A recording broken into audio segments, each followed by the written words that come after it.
Bonjour à tous, je vous propose de réaliser un œuf de Pâques. Nous allons commencer par mettre au point le chocolat. C'est une étape indispensable pour avoir un chocolat bien brillant et d'une bonne tenue.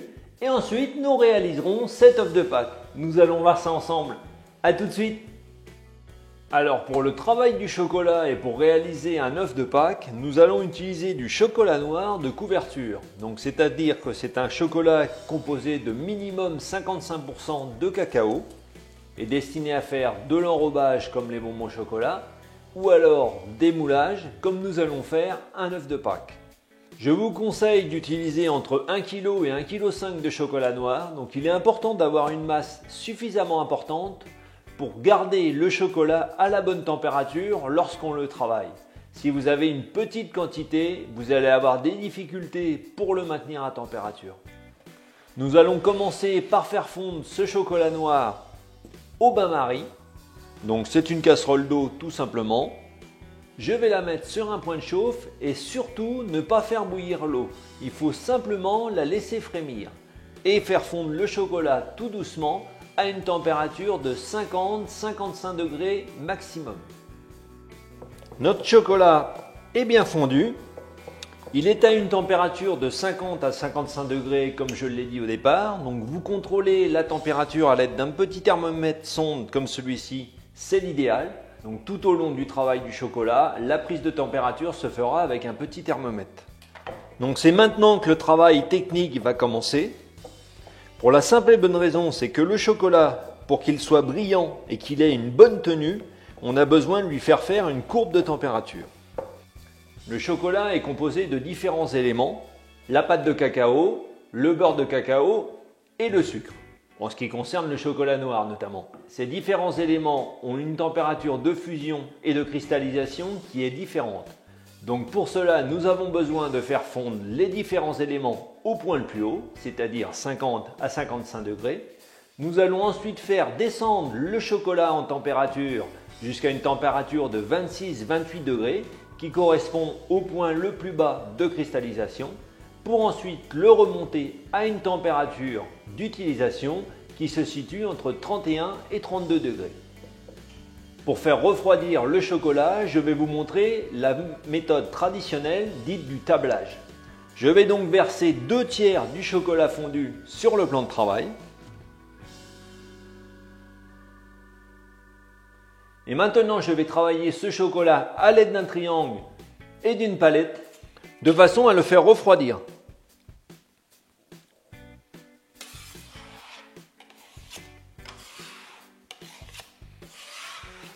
Donc cette opération est plus ou moins longue, ça dépend surtout de votre surface de travail. Si jamais vous avez un marbre à la maison, c'est l'idéal. Par contre, le refroidissement sera beaucoup plus rapide. Il faudra donc être très vigilant.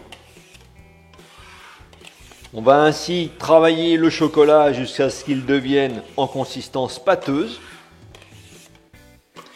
Puis ensuite, nous remettrons le tout dans notre cul de poule avec le tiers de chocolat restant. À force de travail, le chocolat s'épaissit. Donc la cristallisation est en train de s'opérer. Voilà, la consistance souhaitée est obtenue. Le chocolat a bien refroidi. Donc comme vous pouvez le voir, il a une consistance pâteuse. Je vais donc aussitôt le remettre dans mon récipient avec le restant de chocolat. Je vais aussitôt le travailler avec ma spatule. Je contrôle la température à l'aide de ma sonde. Donc je dois être entre 26 et 28 degrés. Donc voilà, je suis à 27,5. Parfait. Si jamais votre chocolat n'est pas assez froid, il vous suffit de recommencer un peu de tablage. Vous reversez un petit peu de chocolat sur le plan de travail. Vous le faites refroidir, vous le remettez dans votre masse et vous travaillez jusqu'à descendre à une température de 26 à 28 degrés. Donc maintenant, je vais le remonter à une température de 31 à 32 degrés.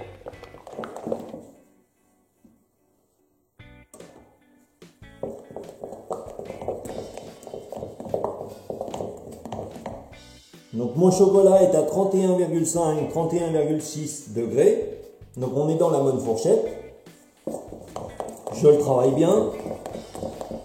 Donc il faut savoir que le chocolat, c'est une matière qu'il faut travailler régulièrement. On aura aussi besoin de contrôler la température tout au long du travail, de façon à bien le maintenir dans la fourchette entre 31 et 32 degrés.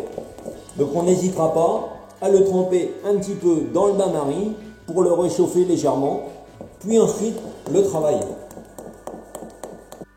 Pour réaliser ces œufs de Pâques, je vais utiliser des moules souples. Tout simplement parce que c'est le type de moule que vous allez pouvoir trouver assez facilement dans le commerce. Donc je prends soin que les moules soient bien secs, si jamais on les a nettoyés au préalable. Et je vais passer un morceau de coton de façon à enlever toute trace éventuelle. Ensuite, je vais utiliser un pinceau très sec, bien sûr. Et je vais passer une première couche de chocolat au fond du moule.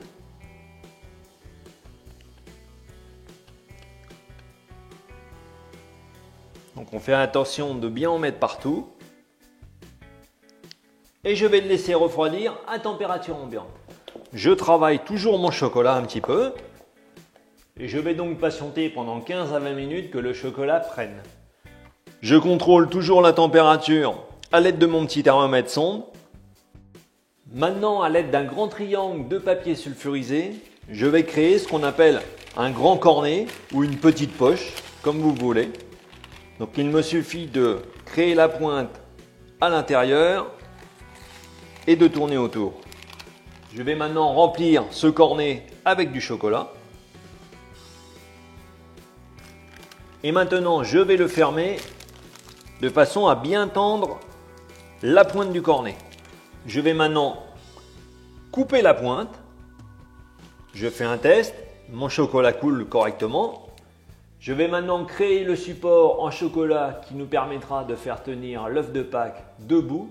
Et je vais aussi créer quelques pastilles qui nous permettront de décorer la soudure.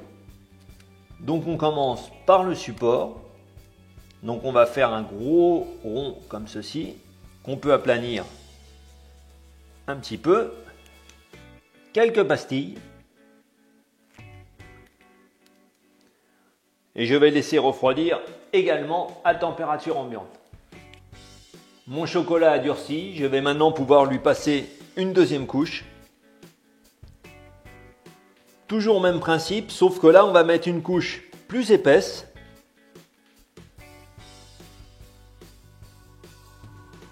Avant que le chocolat ne soit complètement pris sur le côté, nous allons retirer ce qu'on appelle les bavures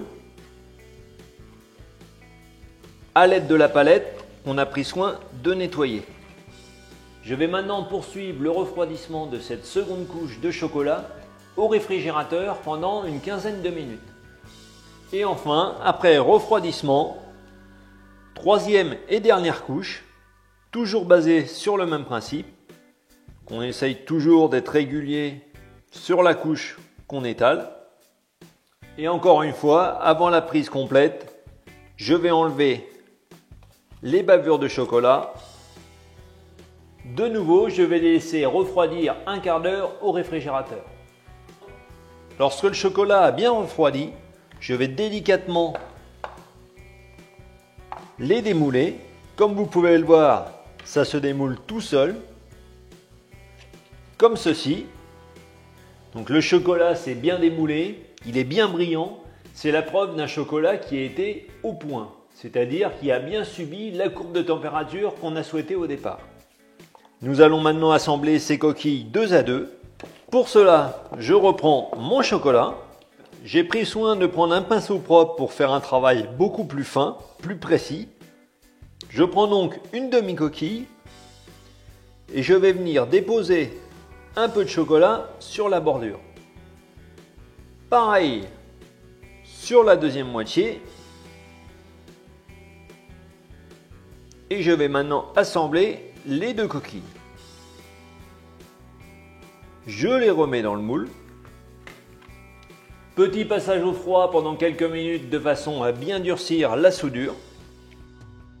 Maintenant, nous allons finir cet œuf de Pâques. Donc sur le support que nous avons réalisé, je vais déposer un petit peu de chocolat à l'aide du pinceau, puis coller l'œuf dessus. On le maintient le temps que ça durcisse, puis ensuite je vais venir coller les petites pastilles tout autour, surface plate sur le dessus. Donc il suffit de déposer un petit point de chocolat, puis on vient coller sa pastille. Et voilà, les œufs de Pâques sont terminés.